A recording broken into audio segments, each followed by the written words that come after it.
창세기 21장 1절에서 21절 말씀입니다. 21장. 여호와께서 말씀하신 대로 사라를 돌보셨고 여호와께서 말씀하신 대로 사라에게 행하셨으므로 사라가 임신하고 하나님이 말씀하신 시기가 되어 노년의 아브라함에게 아들을 낳으니 아브라함이 그에게 태어난 아들 곧 사라가 자기에게 낳은 아들을 이름하여 이삭이라 하였고 그 아들 이삭이 난 지 8일 만에 그가 하나님이 명령하신 대로 할례를 행하였더라. 아브라함이 그의 아들 이삭이 그에게 태어날 때에 100세라. 사라가 이르되 하나님이 나를 웃게 하시니 듣는 자가 다 나와 함께 웃으리로다. 또 이르되 사라가 자식들을 젖먹이겠다고 누가 아브라함에게 말하였으리오마는 아브라함의 누경에 내가 아들을 낳았도다 하니라. 아이가 자라매 젖을 떼고 이삭이 젖을 떼는 날에 아브라함이 큰 잔치를 베풀었더라. 사라가 본즉 아브라함의 아들 애굽 여인 하갈의 아들이 이삭을 놀리는지라. 그가 아브라함에게 이르되 이 여종과 그 아들을 내쫓으라. 이 종의 아들은 내 아들 이삭과 함께 기업을 얻지 못하리라. 하므로 아브라함이 그의 아들로 말미암아 그 일이 매우 근심이 되었더니 하나님이 아브라함에게 이르시되 내 아이나 내 여종으로 말미암아 근심하지 말고 사라가 내게 이른 말을 다 들으라. 이삭에게서 나는 자라야 내 씨라 부를 것임이니라. 그러나 여종의 아들도 내 씨니 내가 그로 한 민족을 이루게 하리라 하신지라. 아브라함이 아침에 일찍 일어나 떡과 물 한 가죽 부대를 가져다가 하갈의 어깨에 메워주고 그 아이를 데리고 가게 하니 하갈이 나가서 부엘세바 광야에서 방황하더니 가죽 부대에 물이 떨어진지라. 그 자식을 관목덤불 아래에 두고 이르되 아이가 죽는 것을 참아보지 못하겠다 하고 화살 한바탕 거리 떨어져 마주 앉아 바라보며 소리내어 우니 하나님이 그 어린아이의 소리를 들으셨으므로 하나님의 사자가 하늘에서부터 하갈을 불러 이르시되 하갈아, 무슨 일이냐? 두려워하지 말라. 하나님이 저기 있는 아이의 소리를 들으셨나니 일어나 아이를 일으켜 내 손으로 붙들라.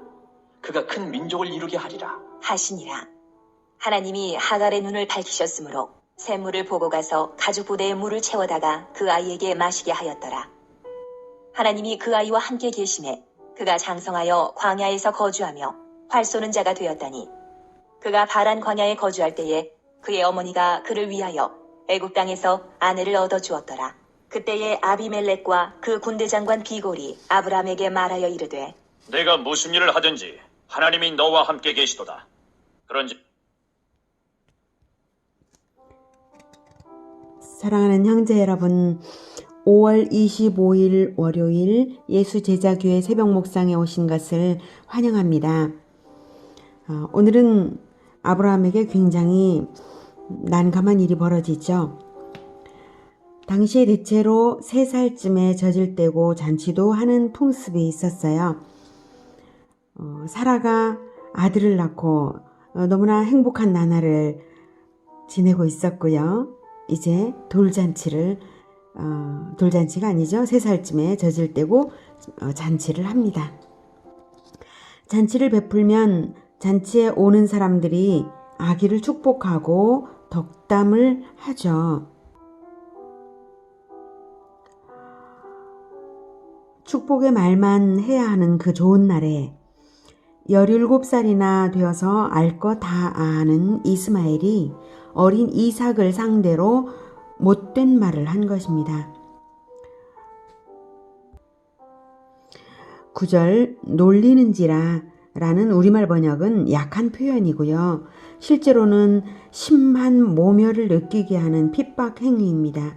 뭐라고 말했는지는 안 나왔지만 사라의 말로 추측됩니다. 이 종의 아들은 내 아들 이삭과 함께 기업을 얻지 못하리라. 이 말로 보아 이스마엘은 자기가 상속자라는 오만한 태도로 어린 아기를 핍박한 것입니다. 이스마엘의 태도는 누구의 영향이겠습니까? 이스마엘의 어머니 하갈의 평소 언행이 이스마엘의 언행에 반영된 것이죠. 그래서 사라가 하갈과 이스마엘을 내쫓으라 라고 말을 합니다.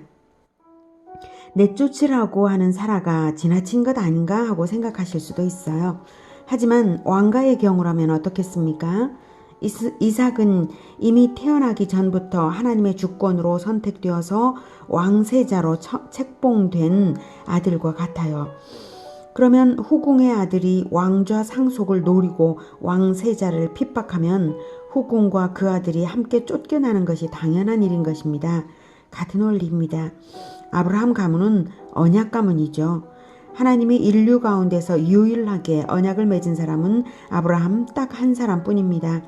아브라함을 통해서 하나님의 나라를 시작하기 위해서 가나안 땅으로 가라고 하셨고 큰 민족과 축복권을 약속하셨어요.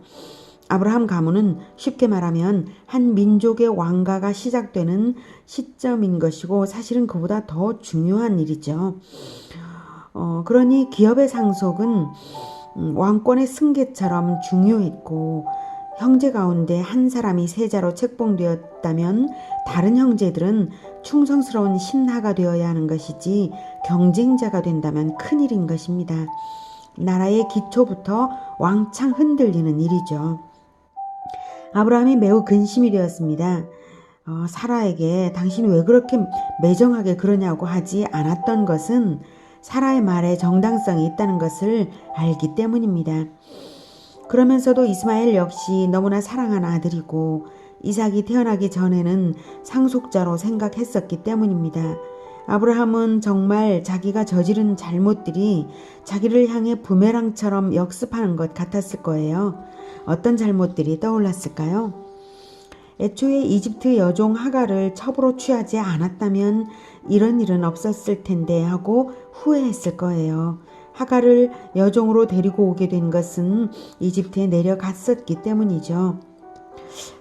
그때 20년 전에 가나안 땅에 흉년이 심하게 들었을 때 먹고 사는 걱정으로 이집트에 가지 말아야 했어.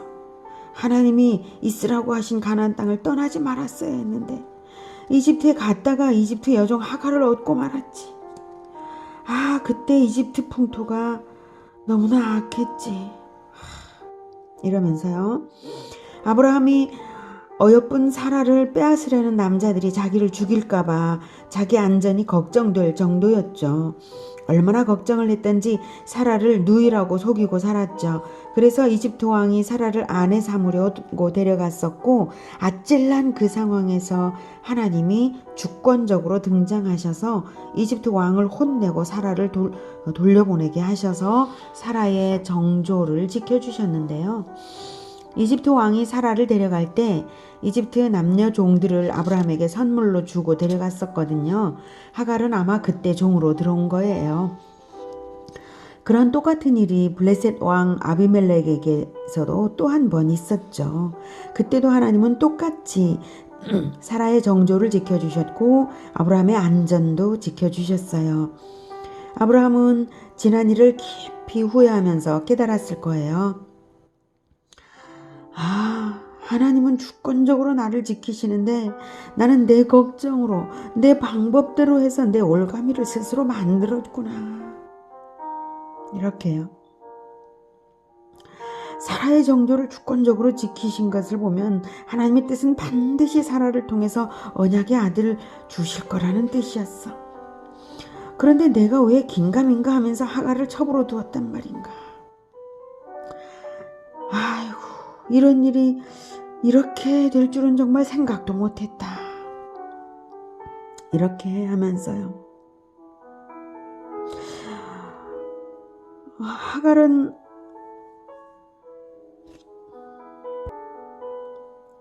달래어서 상속권을 노리지 못하게 해야 하는데 사라를 달래는 것은 안 돼. 그것은 언약의 아들이기 때문에. 하지만 하갈도 17년 동안 인정되던 장자권을 주장하면서 상속을 포기하지 않을 거야.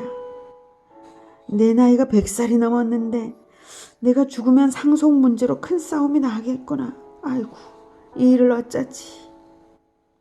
아브라함은 깊은 고민에 빠져들었을 거예요. 그때 하나님이 나타나서 주권적으로 결정해 주셨어요. 12, 13절 하나님이 아브라함에게 이르시되 내 아이나 내 여종으로 말미암아 근심하지 말고 사라가 내게 이른 말을 다 들으라. 이삭에게서 나는 자라야 내 씨라 부를 것임이니라. 그러나 여종의 아들도 내 씨니 내가 그로 한 민족을 이루게 하리라 하신지라. 사라가 옳다고 하나님이 주권적으로 판결해 주십니다. 그 근거는 이삭에게서 나는 자라야 내 씨라 부를 것임이니라 이것입니다. 한마디로 하면 하나님의 주권으로 그렇게 정한 것이니 그것이 옳다 이것입니다. 여기서 내 씨라 알려질 후손은 바로 아브라함의 후손으로 태어나실 예수님을 말씀하시는 예언입니다. 하나님은 그리스도를 보내시기 위해서 처음부터 아브라함을 선택하신 것이고 지금까지 달려오신 것입니다. 그래서 확정하여 말씀하십니다. 사라가 내게 이른 말을 다 들으라. 이삭에게서 나는 자라야 내 씨라 부를 것임이니라. 하지만 그러면서도 아브라함을 위로하시기 위해 13절을 말씀하십니다. 훗날 이스마엘도 큰 민족을 이루어서 오늘날 아랍 족속인데요. 스스로 이스마엘의 후손이라고 부릅니다. 하나님은 아브라함을 생각해서 하갈과 이스마엘에게도 은혜를 베푸신 것입니다. 하나님의 주권 최우선 원칙은 이미 여러 가지로 확인되는데요. 주권이 무엇보다 더 우선하냐면 이것이 아주 중요한데 율법보다 우선한다는 것입니다. 율법에는 아내들의 서열과 관계없이 반드시 맏아들에게 장자권을 인정하라는 것이 있습니다. 신명기 21장 16, 17절에는 자기의 소유를 그의 아들에게 기업으로 나누는 날에 그 사랑을 받는 자의 아들을 장자로 삼아 참장자 곧 미움을 받는 자의 아들보다 앞세우지 말고 반드시 그 미움을 받는 자의 아들을 장자로 인정을 하여 자기의 소유에서 그에게는 두 몫을 줄 것이니 그는 자기의 기력의 시작이라 장자의 권리가 그에게 있음이니라. 이 율법 때문에 사람들은 하나님의 처사가 이해되지 않는다고 합니다.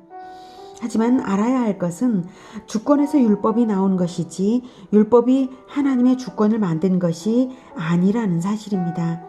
주권자가 맨 먼저 있고 주권자가 자기 백성을 선택해서 언약을 맺고 언약을 바탕으로 주권자의 뜻이 법으로 선포되는 것입니다.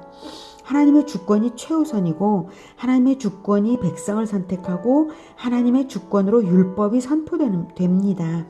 나중에 나온 율법이 하나님의 주권을 흔들지 못합니다. 또 신명기 21장 율법도 하나님이 주신 것인데요. 일반적인 상황에서 질서를 잡고 공정하게 하기 위한 것이고요. 이삭의 경우는 구속사 즉 인류 구원의 거대한 역사를 시작함에 있어서 하나님 주권 최우선 원칙을 확고하게 보여주어야만 할 필요가 있었기에 하나님이 직접 개입하시면서 원칙을 확인시켜 주시는 것입니다. 그렇다면 하나님 주권 최우선 원칙이 우리에게는 어떤 상관이 있는가 하면 아주 중요한 관계가 있습니다. 율법이 최우선이었다면 우리 중에 구원받을 사람은 단 한 사람도 없습니다. 수백 가지 율법 조항이 아니라 단 열 가지 10계명도 우리는 지켜내기 힘든 사람들이기 때문입니다. 한 가지만 든다면요. 10계명 중에 마지막 계명은 이웃의 것을 탐내지 말라인데요. 여러분 가운데 단 한 번도 욕심 안 부려보신 분 있으십니까?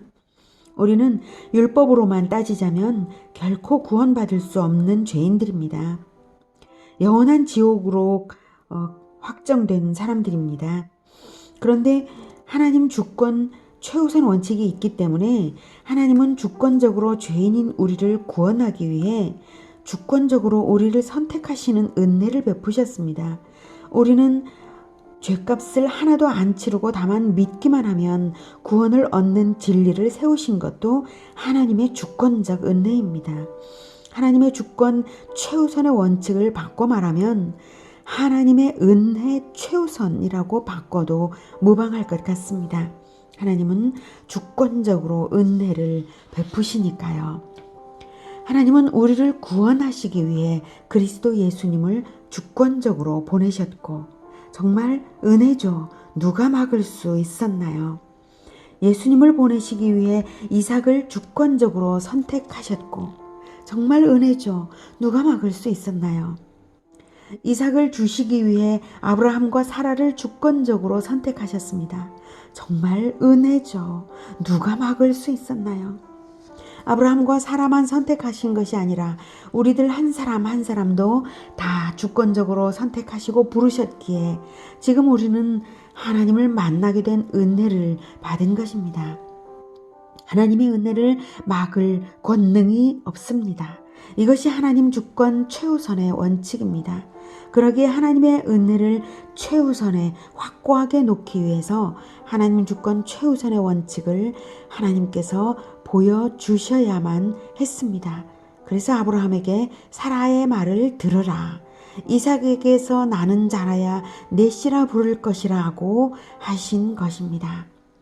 그러면 이스마엘은 어떻게 하냐고요? 하갈과 이스마엘은 상속권을 차지할 탐심을 가지지만 않았다면 원래 언약 가문에 속해 있고 감사하며 행복하게 살면 될 일이었습니다. 이삭에게 속하면 되는 것이죠. 언약의 대표자는 이삭이 될 거니까 이스마엘은 할례도 받았고 아브라함 가문에 겸손히 소속해 있으면 되는 것이었죠. 그런데 하갈이 이스마엘을 임신했을 때부터 사라에게 오만 방자에게 굴어서 사라에게 모욕을 줄 정도였는데요.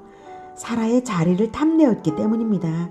그 당시 문화를 바탕으로 볼 때 하갈은 이집트 여종으로서 언약 가문에 소속하게 된 것 자체가 은혜였고 더욱이 사라에게 선택되어서 아브라함의 첩이 된 것이 은혜였던 것을 생각할 때 사라를 평생 은인으로 섬기며 살아야 마땅했던 것입니다.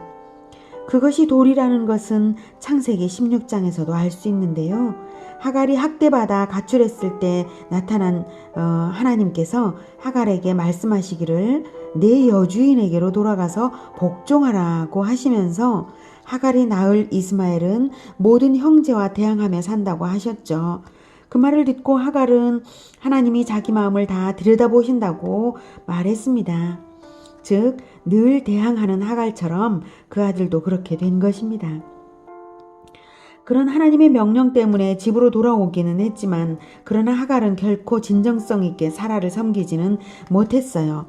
하나님이 말씀하신 대로 사라를 섬기고 사는 것이 복된 것이었는데 욕심이 지나쳐서 상속권자의 자리를 계속 넘보고 있으니 하나님의 주권을 우선으로 하지 못하고 자기가 주권자가 되려는 꼴이었죠.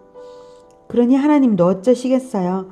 분쟁의 씨앗을 치우지 않는다면 장희빈이 있는 왕후 죽이는 꼴 나지 않았겠어요? 하나님은 우리에게 가장 좋은 것을 주권적으로 주시고자 하십니다. 우리가 하나님의 주권을 무시하고 내가 주권자 되려고 해서 탈인 것이죠. 하갈도 그랬어요. 하나님 말씀대로 사라에게 가서 순종하고 섬기는 것이 가장 복된 것이었는데 탐심과 교만으로 대항하며 아들에게 나쁜 본을 보이고 결국은 쫓겨나게 된 것입니다. 아브라함이 쫓아냈나요? 네, 그랬습니다. 14절. 아브라함이 아침에 일찍이 일어나 떡과 물 한 가죽 부대를 가져다가 하갈의 어깨에 메워주고 그 아이를 데리고 가게 하니 하갈이 나가서 브엘세바 광야에서 방황하더니 아브라함은 하나님의 주권을 최우선으로 높여드렸습니다. 하나님 말씀하시기 전에는 깊은 고민을 하던 아브라함이 하나님 말씀을 들은 다음에는 고민을 한 흔적이 없습니다. 아침에 일찍이 일어나가 그것을 알 수 있죠. 마음이 얼마나 아팠을까요? 조카 롯을 구하기 위해서도 수십 킬로미터를 달려 전쟁에 참전하던 마음 따뜻한 아브라함인데 자기 친아들과 첩을 떠나보내는 차마 못할 짓을 한 거예요. 하나님 주권 최우선 원칙을 분명히 깨달았기 때문에 순종하는 모습입니다. 가족을 쫓아내라고 하나님이 이러신 것은 아니라는 것 아시겠죠? 구원 역사의 첫 조상 아브라함이었기 때문에 하나님 주권 최우선 원칙을 확실하게 세우신 것입니다. 하나님 주권 최우선 원칙은 하나님 은혜 최우선 원칙입니다. 이것을 기억하시면서 오늘도 감사함으로 자기의 주권을 포기하고 하나님의 은혜, 하나님의 주권을 먼저 높이시는 그런 나날 되시기를 축복합니다. 기도하겠습니다. 은혜 많으신 하나님, 그리고 주권자이신 하나님, 하나님 주권 최우선 원칙이 없었다면 저는 하나님의 은혜를 받을 길이 없었습니다.